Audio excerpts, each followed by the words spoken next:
episode of Days to Happy. We have Julie Triepke with us today. Julie is with BPA Health, an employee assistance program. Julie, welcome to the show.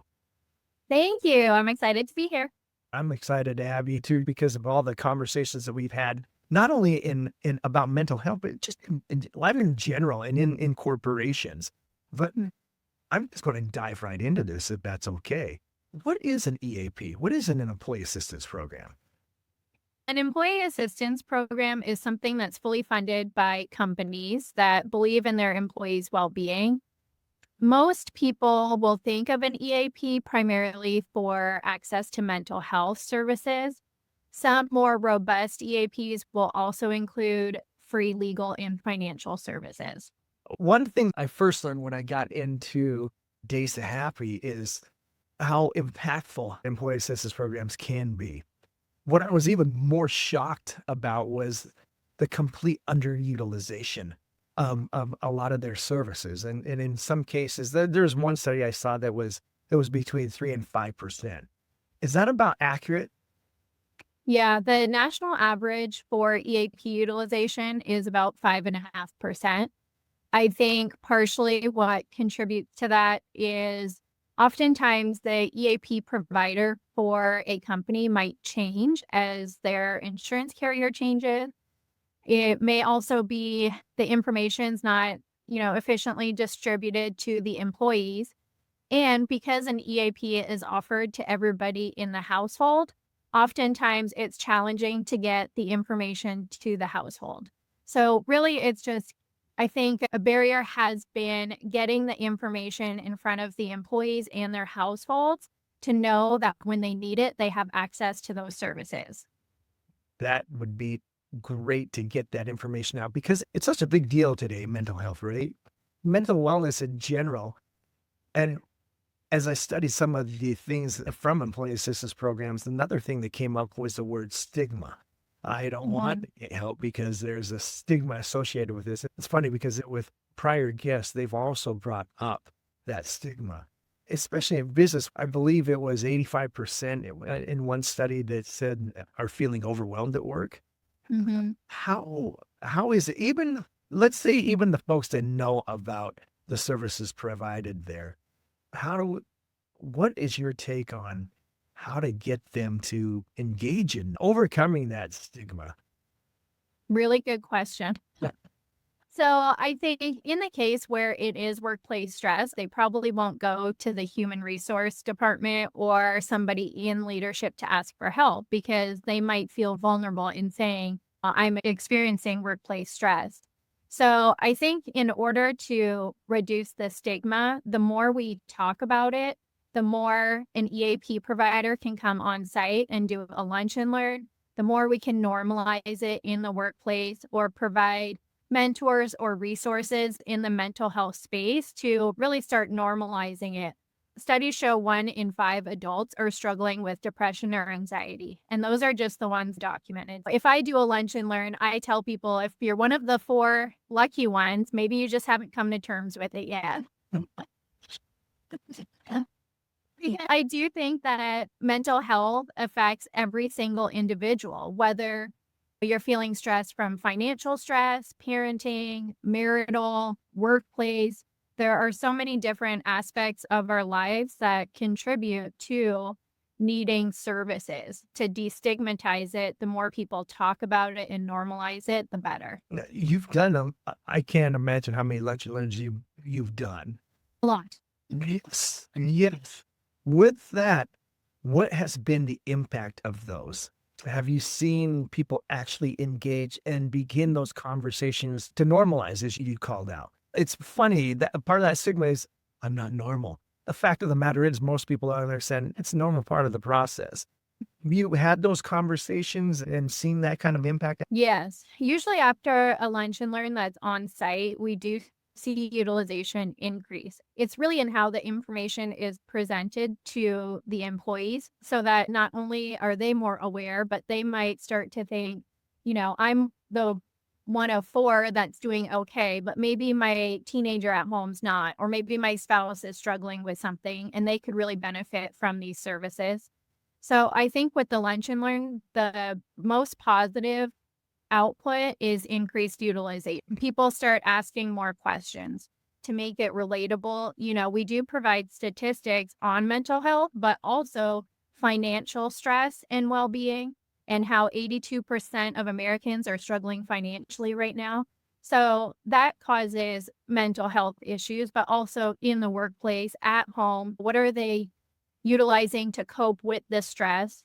Oftentimes is the underlying root cause. With 15 plus years in employee benefits, I've seen the data show an increase in depression and anxiety. The demand is there. It's just a matter of getting the information in front of people in a relatable way.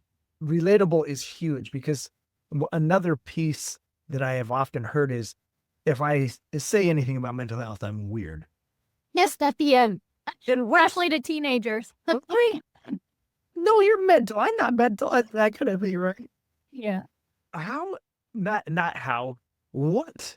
What are some of the things that you would say are normal pieces of mental health, mental unwell? I've often heard the typical thing on TV, for instance, is man, you got to go see a shrink, a psychiatrist, or whatever. And sometimes it's really as simple as, man, I'm having a cruddy day. I'm feeling duress. And sometimes that's the extent of it. How do you then make it relatable? Because many people probably don't understand that, hey, maybe that is a mental health type of thing. And they might not have known that is under the umbrella of mental health. Right. I think the best way to do that is to identify an individual's stressors. It could be returning to work after having a baby. It could be, I can't afford to go back to work and pay for childcare. I can't afford to pay my mortgage this month. Maybe you're taking care of an aging parent. We have an aging population. Maybe you're taking care of mom or dad at home. The youth, especially in our state of Idaho, are extremely at risk in looking at suicide rates. There's legal stress if somebody's going through a divorce, a custody case, an adoption case. All of those things that cause stress in our lives. With an EAP, knowing that you have free access, it removes the financial barrier to accessing care. With a lot of the EAP providers, you can do in-person or virtual. And so the virtual also allows individuals to use it where and when it works for them. It could be from their house. It could be, on their lunch break at work. It could be while they're in the car watching their kid's soccer game. It could be a variety of ways. So I think to make it relatable, you really have to talk about the stressors that can cause mental health in the future. When you were going over all those typical life stresses, I could actually feel some, not anxiety. Oh, yes. I didn't realize that simple things like that could contribute to mental unwellness.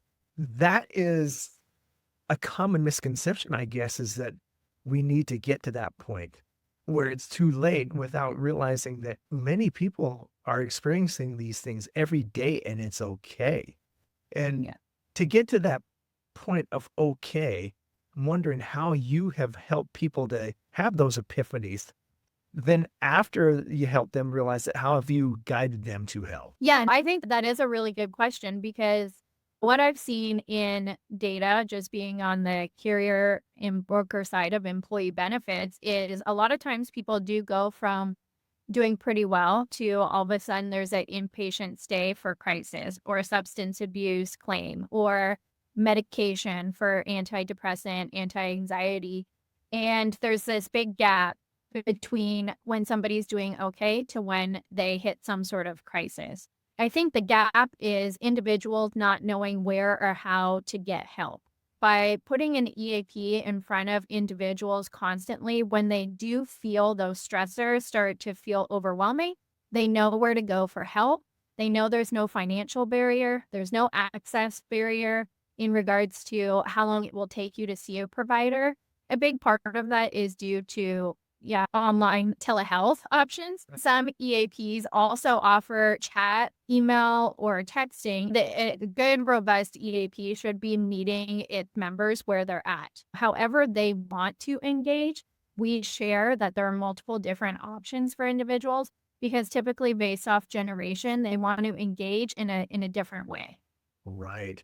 Well, we've seen a lot of trends. What do you anticipate will be trends in the future in the realm of mental health? I think my individual goal would be to educate as many people as I can on utilizing counseling services to be more of a proactive tool. Just as you would go in for a cancer screening and preventive health, if you do have a future diagnosis, you're aware of it sooner rather than later so that you can have a more proactive approach and deal with the stressors and the overwhelm before you get to the next level. That would be my hope in regards to trends. You're going to start seeing a lot more normalization of mental health, access to resources and services, whether that's through apps or providers, counselors. Maybe even I could see, like peer support groups being trending because our next generations, they want to do things collectively together. Yes. They're trying to destigmatize mental health and getting help. So I think the trend will move favorably in regards to awareness, and then hopefully individuals know when and how to access services to prevent those major life events from happening. You just brought up something that has been a hot topic as of late, and that is generations in the workforce. I think there's going to be six of them, right? You went from the greatest generation, and I still can't believe there's the people that are from that era still in the workforce, but there are Mhm. now the Gen Alphas that are starting to trickle in. With that being said, how do you see generations helping each other in the workforce, especially? I think it's difficult because of the mindset and mentality in the culture of the different generations has been a barrier. What I would like to see happen more is more mentorship from the baby boomer generation down to alpha. There are people that are having to work much longer because their retirement planning, although they made their best efforts, our dollar is not worth the same now. They have stressors of potentially being in their late 60s, early 70s, and still having to go to work. And then you have Gen Z and the millennials that just want an impactful, fun, meaningful place to work and more YOLO lifestyle. I think there are EAP resources to help with the multi-generational workplace. It's funny because we actually have a slide in the Lunch and Learn that talks about how each different generation would utilize an EAP and what services, that and benefits that they would utilize that would be helpful to them. I think it is going to be challenging for some time. And I think a lot of companies hire a lot of consultants to come in and maybe do communication workshops or personality workshops, and all those things are important. But then once you identify it, the question I've gotten is once I identify it, then what? Yes, Once I realize this is a problem, then what? right. And so that's where an EAP can be helpful. Yes. Utilize the resources given you that your company has already flipped the bill for. You brought up some pretty neat things, though. One of them was mentorship of the older generations to youth.